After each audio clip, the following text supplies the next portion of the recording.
Roll call 219 here, and we have an unboxing. As you can see, you know what it is by now, but I found this gun at a local gun shop, and I worked a pretty good deal out for it. So let's get into it. So this is the Smith & Wesson M&P Shield. So I guess you call it part of the Shield family now, whatever you may call it. But it comes with your standard books and all that stuff. I don't know if it came with any stickers, because I'm about to tell you something that's really amazing. Your lock, useless lock right there. I mean, I'm not a big fan of those locks. Comes in a cardboard box, and here it is. Get out of here. I will tell you that it is. I've already shot this gun, so it comes with two 6-round mags. The other mag I have apart right now. The only gripe that I have so far, I have two of them, which I'll tell you, is the other magazine. Why it's apart is I can't get the other round in there. This one was no problem, which is the extension. You get two mags, you get the extension, and then you get the flat base plate for deeper concealment, I guess. This gives you an extension on there. Well, I can't get the last round in the other magazine. That's my only gripe. Maybe the springs are this gun is pretty much brand new. I bought it used, but it looked like the guy bought it. And the conversation I had with the lady is that the guy was bought it 1 week, was hurting for money the next week, and then just pretty much sold it back to him. So there you go. So I got a pretty good deal on it. But I couldn't get the other round in there, so I took it apart, and I'm messing around with the springs. But it does come with two magazines. I got two magazines, the gun, and all that stuff you saw in the box. So it's a pretty good deal. I looked at this gun after I went up and down the case a few times to find something to buy. Nothing really piqued my interest. I did have a Beretta 92 there. Had a bronze barrel. The slide was cut. I don't know if it was a 92S or a 92F. But the Beretta's a little bit too big for my hand. I don't have huge hands. So I don't really want to buy a gun that's going to be a little bit hard to shoot for me. I know everybody likes Berettas. They're cool. Everybody's got one. I get it. But the gun might not be for me. Maybe in the future I'll buy one, but right now, no. This is what I bought. So this is chambered in 45 ACP, those big ones. See those guys? It's pretty big. Again, I have shot this gun. It is clear. Nothing in there. I have shot this gun. I shot it yesterday. Put about 74, 75 rounds in it. I know some people get upset. Oh, well, I'm just tracking the round count on here. So I'm accurate and see where I'm at with this gun. So basically it's got some scalping in the front. That's what I call those things. I don't think that does much. I guess it looks cool, but it doesn't do anything for me. It's got some serrations in the back. Okay, they're easy to get a hold of, I'll tell you that, but I mean they're not really aggressive per se. Comes with metal sights though. Glock, take note, metal sights. Everybody's putting metal sights on their guns but Glock for some reason. I don't know why. They look like they are driftable. You can get different sights for this gun. Whether this gun passes my round count or not, then I'll probably change those sights out and get something different on there. It only holds 6+1 in the mag, on both of them. So it's a single stack gun. So, but like the old folks say, why use 25 rounds when you can just use 2 rounds of 45 and take care of your problem? Yeah, okay. So enough of that. The ergos on the gun, pretty good. I'm not gonna lie. I like the texturing. Kind of reminds me of the G2C over here because we're gonna compare these guns. If you have larger hands, that extension's for you. Me, I don't really quite need it. Even with the flat base plated magazine, my hand still fits on there and I can still fit the controls. It does have an external safety there, your slide lock, and then this is your takedown. So pretty basic gun. Again, I don't know why they don't have the 2-tab pull down. They have the lever. I don't know why the people just don't do 2-tab pull down. Some people like it, some people don't. Me, I think it's a little bit more efficient than having this lever coming down, because if that breaks, you're pretty much out of the game. With the 2-tab pull down, it's good. I guess if the tabs broke, you'd be out of the game, but I don't know. But the ergos on it feels good. I shoot it well. The recoil is manageable on it, believe it or not. I think when I bought it, I was a smidgen intimidated because it's so little. And we'll do some comparison. This is the PT 709. Clear this guy. There we go. So, as you can see, the comparison, just a tad bit longer than the PT 709. So that should give you a good scale, because this isn't a huge gun by any means. So there's that. And then this is the PT 111 G2, the fabulous gun from Taurus. There you go. So stack those up, pretty much the same, just a little bit longer, you know, a little bit longer barrel in there, not by much. So it's a very concealable gun. It really is.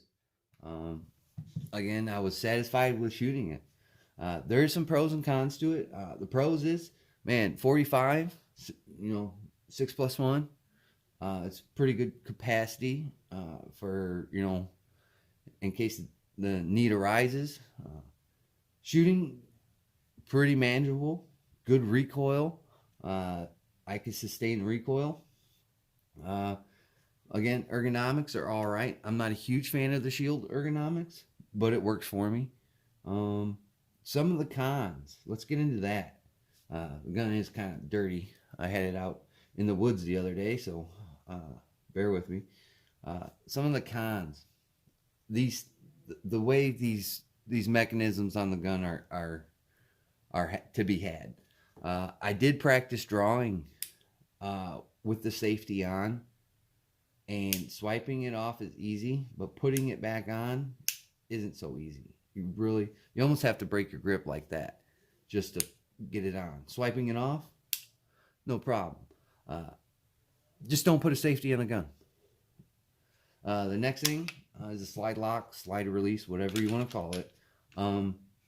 It doesn't protrude out that far. If you can see the controls, that's about as flat as it gets.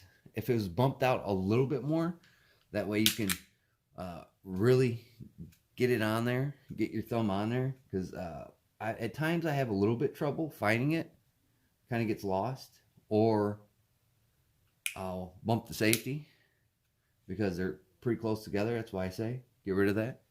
It'd be all right if you got rid of that. Maybe it does come without that external safety. I don't know. The trigger. I am not a big fan of Smith & Wesson triggers. I'm just not. That hinge style trigger, just not a big fan. I'm going to show you guys something. Hopefully I can get it. Now, if you see underneath the trigger guard here, or on the trigger guard, you have that little bump out there. Underneath the trigger, you have that little, I guess, spike. I guess that stops it from over travel. Right there. All right. Well, let me tell you a story. Yesterday when we were shooting this gun, that little bump on the trigger got stuck behind that little bump on the trigger guard, which made the gun inoperable. Not a big fan of that. I don't know if that's supposed to keep it from over travel and all that jazz, but it doesn't work for me. I don't know what I'm going to do with that. I'm going to shoot a little bit more. If it gets stuck again, I might get rid of the gun, because that just defeats the purpose. And it's not because it's a bad gun. It's just a poor design. I don't know if that's ever happened to anybody. I was with my buddy. I'll bring him on camera. The girls were there. Bring them on camera. They saw the same thing we did. That little, I don't know what that is. That little dimple got stuck behind that one. And so it kept the trigger back, and you couldn't shoot the gun. And then finally I took my knife, pried it between there, and shot it forward, and the gun worked again. We shot another 2 magazines through it, and it worked fine. why it got caught back behind there. Maybe you squeezed the trigger too much, but I mean, in a stressful situation, you're going to do that anyway, probably. Uh, Unless you're just the calmest, coolest, collective person on the planet. I don't know. Uh, but that's one of my drawbacks of this gun. That was really weird. Never had a gun do that. If you look at some of these guns right here, they don't have little bumps and all that jazz right there. So I don't know what that is. Even this one doesn't. You know, it's just got the blade safety.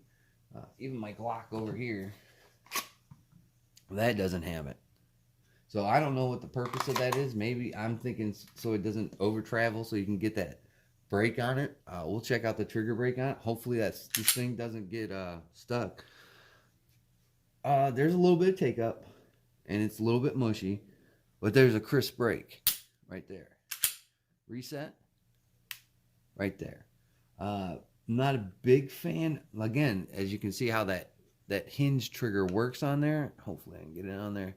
See how it works underneath there, right there. You can see it move. See a little hinge. I'm not a big fan of that.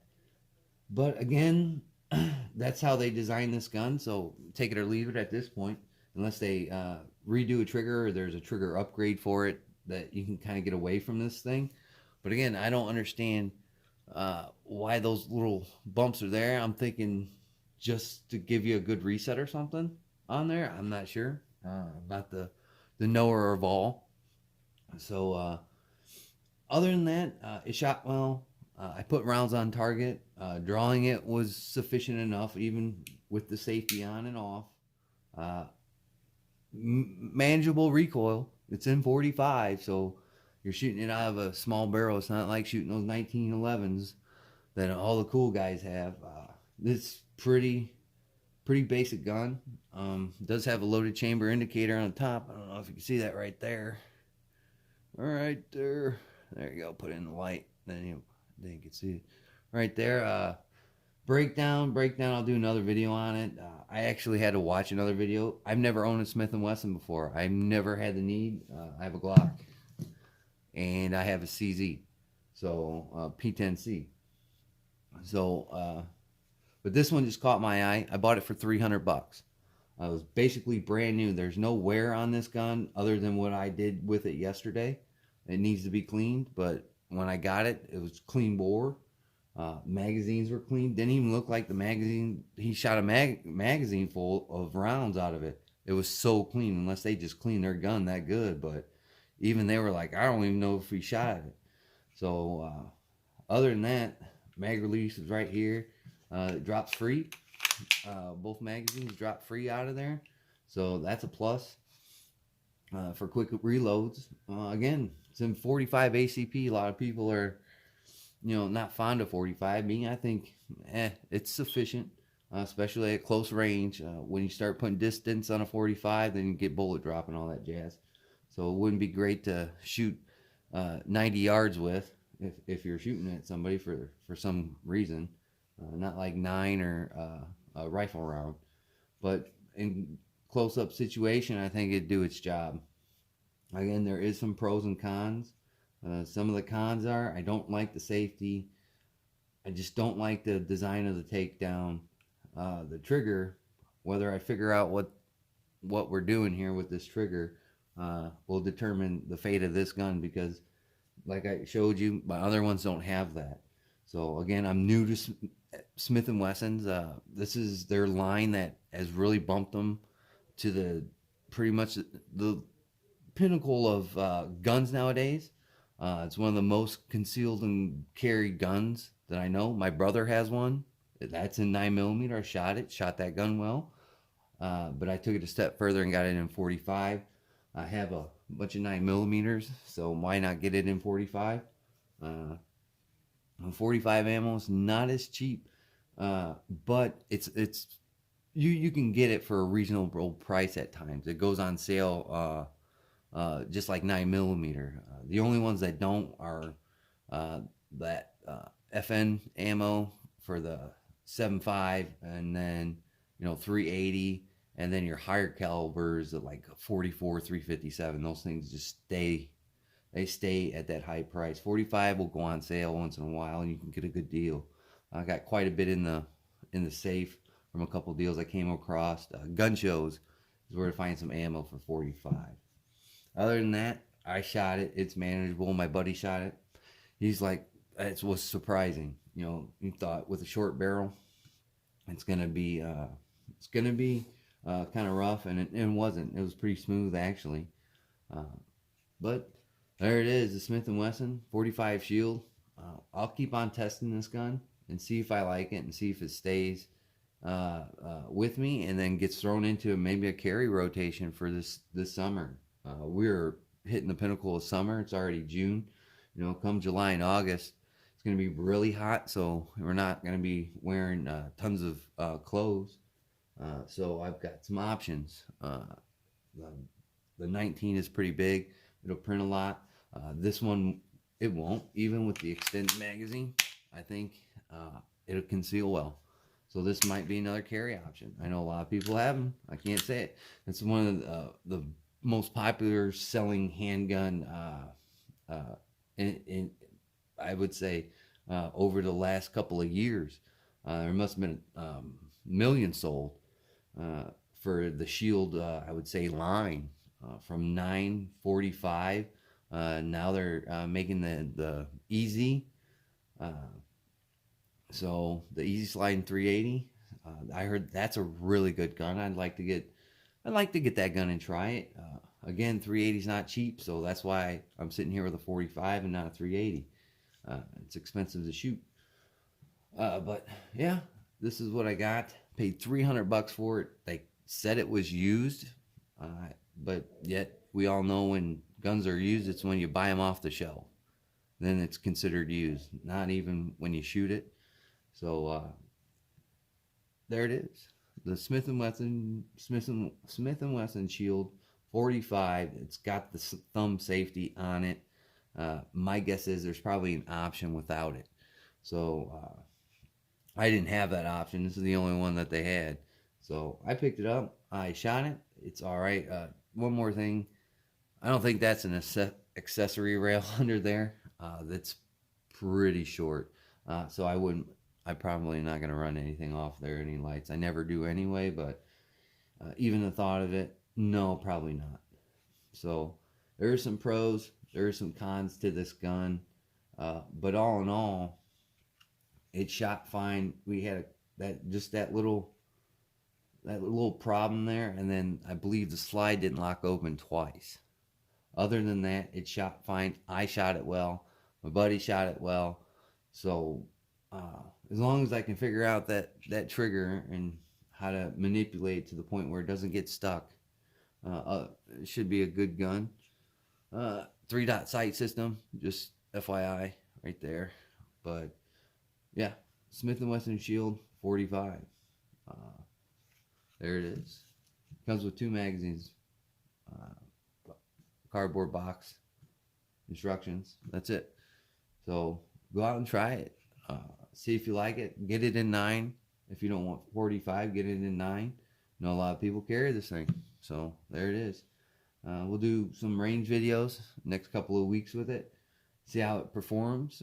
See if I have any more trouble with that stupid trigger. Other than that, I'd like to thank my new subscribers, just the people that zip through channel. Greatly appreciate it. Like, comment, subscribe, share your favorite gun content, and look out for the next videos for the Smith & Wesson Shield in 45. Catch you on the next one.